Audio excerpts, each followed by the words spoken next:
A palavra de Deus, a Bíblia Sagrada, em nome de Jesus.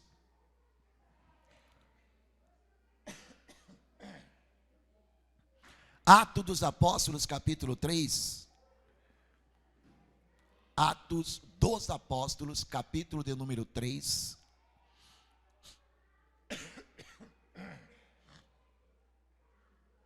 Eu vou ler a partir do versículo 1. Quem achou, diga glória a Deus.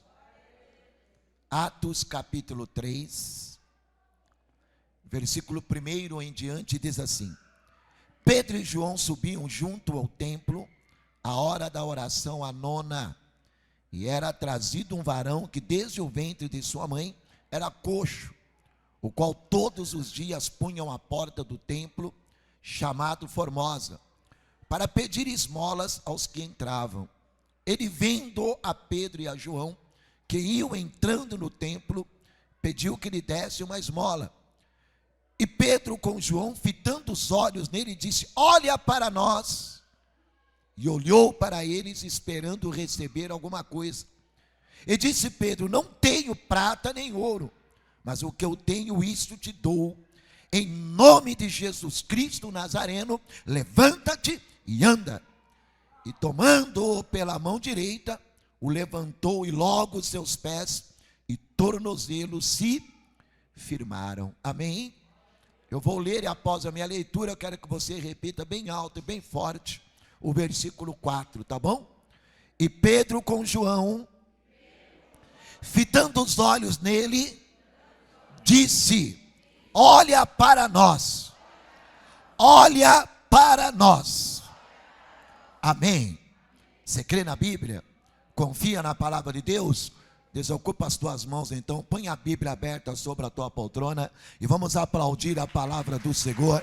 Ó Deus querido, Pai amado, eu entro mais uma vez em tua presença, Pai, e nesta manhã de domingo, encontro da família com Deus, eu te peço que o Senhor abra o nosso entendimento e que a tua palavra nesta manhã, Senhor, ela possa ir surtir o efeito pelo qual ela será enviada.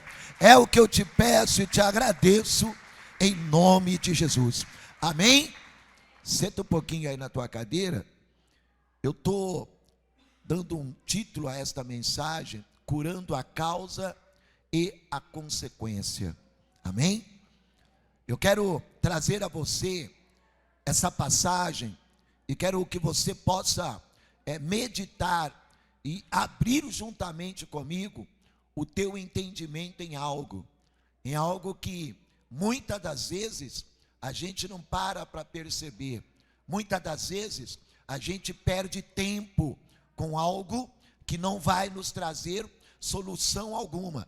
A gente foca só em algo que muitas das vezes não é a solução para o meu problema, a minha dificuldade.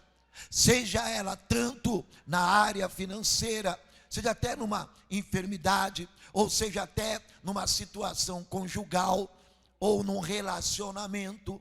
A gente precisa entender como vencer esse problema, como nós faremos para que esta situação se resolva na nossa vida. Eu queria que você pudesse meditar comigo. Versículo 3 e o 4, a Bíblia mostra para nós um homem que ele tinha uma dificuldade física. A Bíblia fala, aliás, o capítulo 3, o versículo 1 e o 2, fala da dificuldade física que ele tinha. Ele já nasceu com ela, amém? Não é algo que ele adquiriu no decorrer da vida, não. Tem coisas que a gente, infelizmente, a gente já nasce. Tem coisa que Deus do ventre da mãe, ou Deus de pequenininho, ou de repente, quando se institulou o meu casamento, sei lá, a coisa já acontecia. E a Bíblia diz que esse homem, ele era desse jeito, não por causa de um pecado, não por causa de uma situação, não. Ele nasceu, Deus do ventre da mãe, ele tinha esta dificuldade, amém? Era coxo, não podia andar, tinha esse problema físico. Talvez muitas pessoas aqui não seja o problema físico, não seja um problema sentimental, mas eu tenho a plena certeza que todos quanto estão aqui tem alguma coisa que tem que se resolver, tem um problema que precisa ser sanado, tem algo que precisa rapidamente. Olha, pastor, eu tenho urgência desse negócio ser resolvido. Olha, pastor, eu estou correndo atrás há muito tempo. Olha, já tem dias que eu não consigo, eu olho e isso me machuca, me atrapalha, mas eu estou olhando para um único problema. Os meus olhos estão nesse problema, a minha mente está nesse problema, estou focado nesse problema, assim como esse homem, ele focado na necessidade que ele tinha, uma vez que ele era coxo, uma vez que ele não podia andar, uma vez que ele era carregado pelos outros, segundo a Bíblia diz, versículo 2, e era trazido um varão, que desde o ventre de sua mãe era coxo, o qual todos os dias punha à porta do templo, chamada Formosa, para pedir esmolas aos que entravam.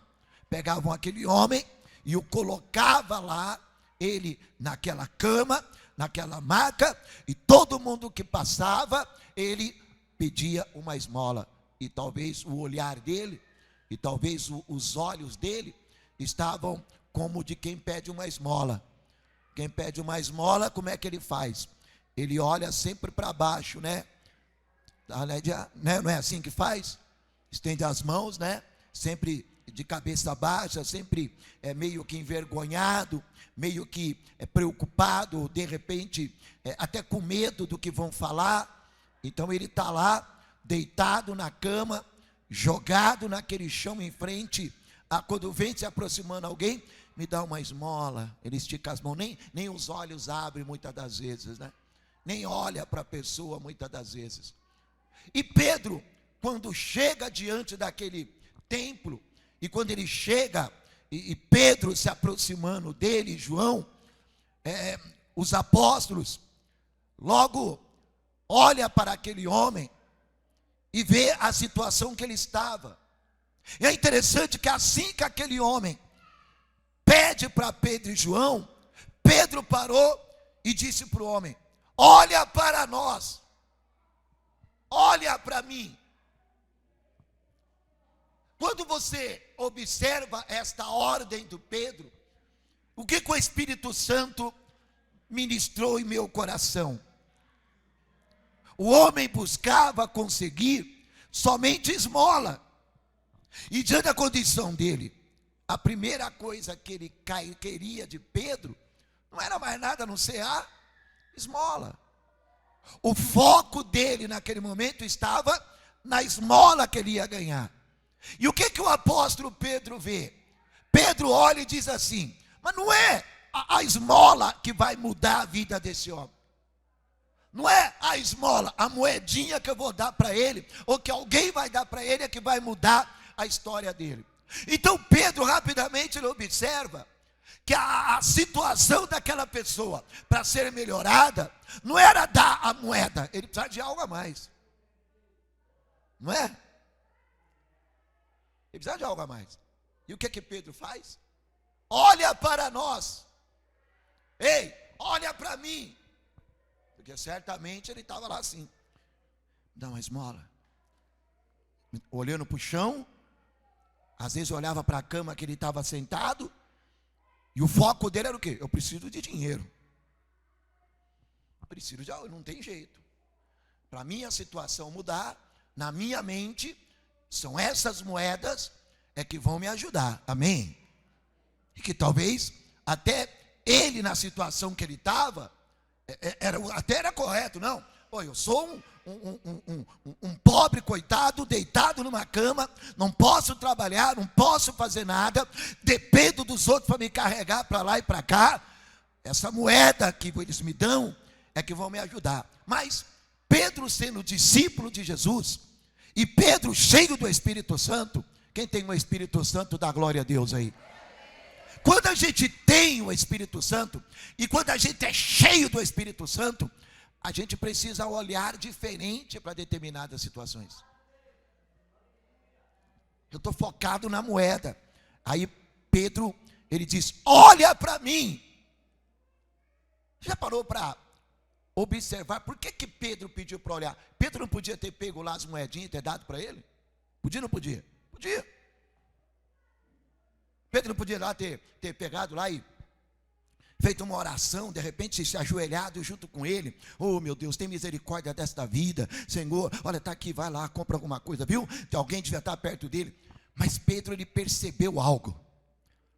A primeira coisa que Pedro fala não é sobre a esmola, nem levanta e anda. Pedro, a primeira coisa que Pedro fala é assim: olha para mim. Por que ele faz isso, irmãos? Por que você acha que o apóstolo Pedro, sendo o apóstolo Pedro, ele dá uma ordem e fala: olha para mim? Vou te explicar.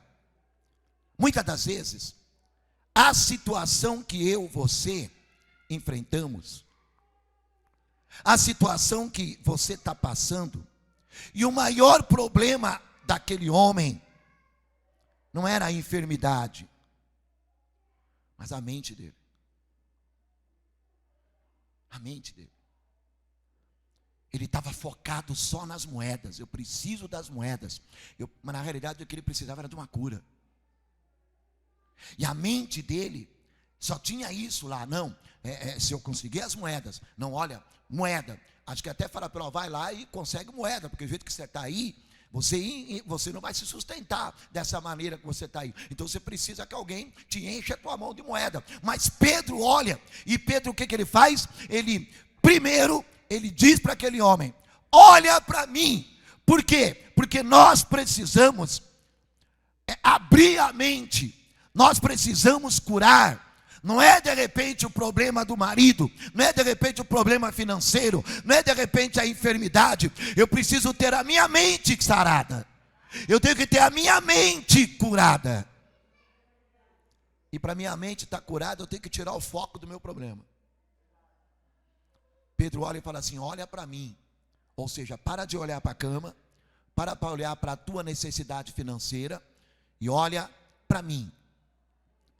Quando ele diz olha para mim, ele está fazendo a pessoa tirar a atenção daquilo que ela achava e ela pensa que é o motivo da vida dela mudar. Será que eu consigo me fazer entender? Olha só, o maior problema do homem não era a sua enfermidade em si, mas a mente precisava ser E os discípulos conseguiram enxergar e reconhecer qual era o verdadeiro problema dele. Que às vezes o seu problema não é a muleta, o teu problema não é a cama, o teu problema não é a falta de dinheiro. O teu problema é que você precisa abrir a tua mente. Você precisa parar de olhar para o problema e começar a olhar para aqueles que podem mudar o teu problema. Às vezes você está tão focado naquilo que você não consegue pensar direito. Você não consegue, raciocinar direito. Você não consegue buscar uma outra forma desse problema que te aflige, você resolvê-lo. Porque o problema dele não era a enfermidade, mas o problema dele era a cabeça dele. Põe a mão na mente do teu irmão. Pode pôr a mão no teu irmão. Põe a mão na cabeça dele. Põe a mão na cabeça dele. Diz assim: hoje eu vou orar para Deus abrir a tua mente. Você pode aplaudir Jesus? Para Deus abrir a tua mente. Para você tirar o olhar daquilo que te preocupa. Para você tirar os olhos daquilo que está te incomodando, daquilo que está, te trazendo noites mal dormidas, que está trazendo você, não está deixando você trabalhar direito, não está deixando você tomar as atitudes direito. Por quê? Porque os teus olhos estão focados só naquilo. E a Bíblia diz para nós, meu irmão, minha irmã, que quando nós não estamos focados naquele que pode nos ajudar, nada dá certo na nossa vida. Nada vai dar resultado na nossa vida. E Pedro, ele observou, peraí, esse cara não precisa de moeda, esse cara precisa olhar para mim, tirando dele a atenção do que ele estava.